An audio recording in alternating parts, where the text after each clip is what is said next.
Welcome back to Hot Water Wrestling. I'm pulling out some time to make this rebooking video here of the Royal Rumble after hearing everybody's input.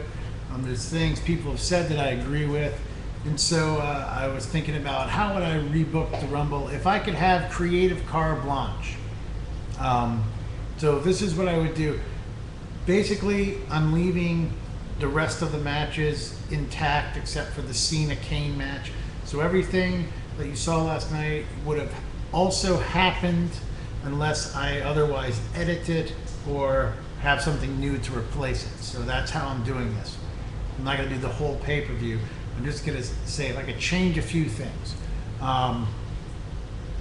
First of all, there was somebody, I think it was Stevie Breach actually, who said there should have been a ball system where if you got a blank ball, you're not in the Royal Rumble. If you're in, you get a ball with a number on it. I think they should have done that. I think also, this is carte blanche in fantasy, if I could have The Rock make an appearance at the Royal Rumble, and I'll tell you how I would do it. A car pulls up backstage, out comes The Rock. Every superstar is eligible. When asked, what will you do about your match with John Cena if you win? The Rock says, I'll wrestle both matches. That's what The Rock will do. All right? So The Rock is in the building. The Kane-Cena match is booked different in that you have no Zack Ryder, because I think they should have kept him off TV to sell the injury. Cena does not get completely buried. Instead, Kane and Cena have a street fight, and eventually Kane disappears after a very brutal confrontation. You can do all this cool stuff, but somehow you do it how Kane just kind of disappears, and at the end, Cena's all banged up and screwed up. We have a few backstage segments, one involving The Rock and Stone Cold Steve Austin there as their ball is drawn.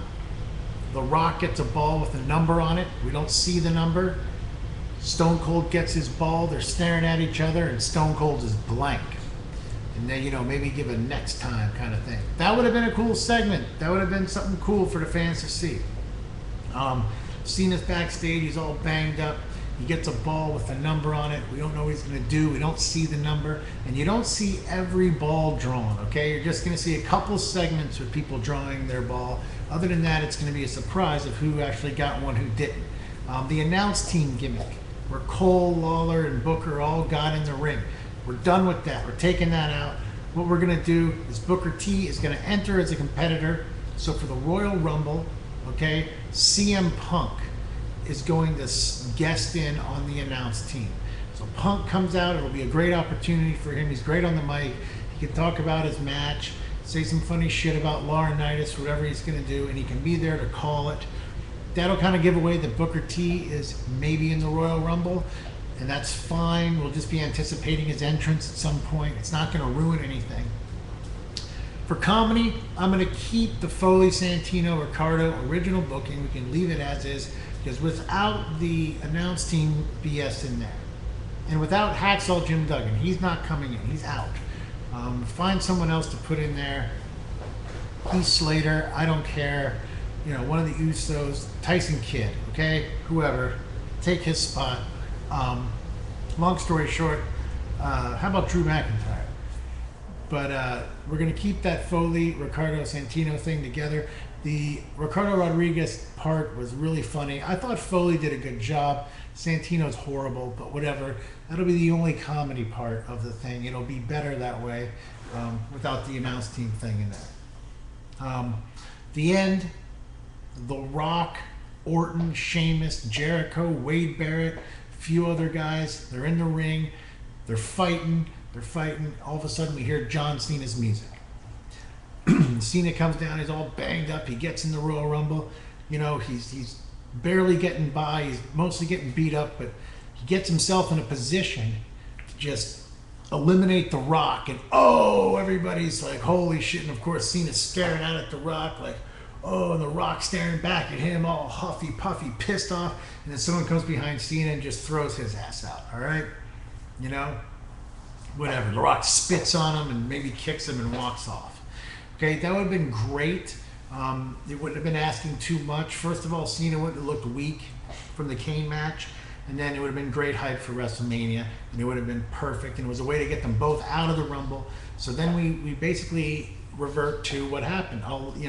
Sheamus is going to win. I'm going to leave that intact, not because that's what I would do if I could do the whole thing. It's just I'm trying to stick with some reality here with a little bit of tweaks. Whatever, because if I rewrote it, then I have to rewrite Elimination Chamber and rewrite Monday Night Raw, and I'm not going to do that. So that's why I'm leaving things intact here, okay? Make it simple. So the rest of the booking stays the same, and Big Show comes out maybe after The Rock and stuff, and everyone's like, oh shit. And I just think that would have been a more exciting Royal Rumble. It would have made it more eventful, more memorable. I'm sure there's a lot more we could have done, but I think those alterations would have made it more of a higher pedigree pay-per-view, even if Sheamus did win in the end. Anyways, guys, I hope you liked my rebooking of WrestleMania. Hope it was fun. Take care. See you next time. I'll stop talking now. See ya. Bye. Come on. I'm done. You can go to the next video. Oh, wait. I know what I'll do. I'll hit the button. There.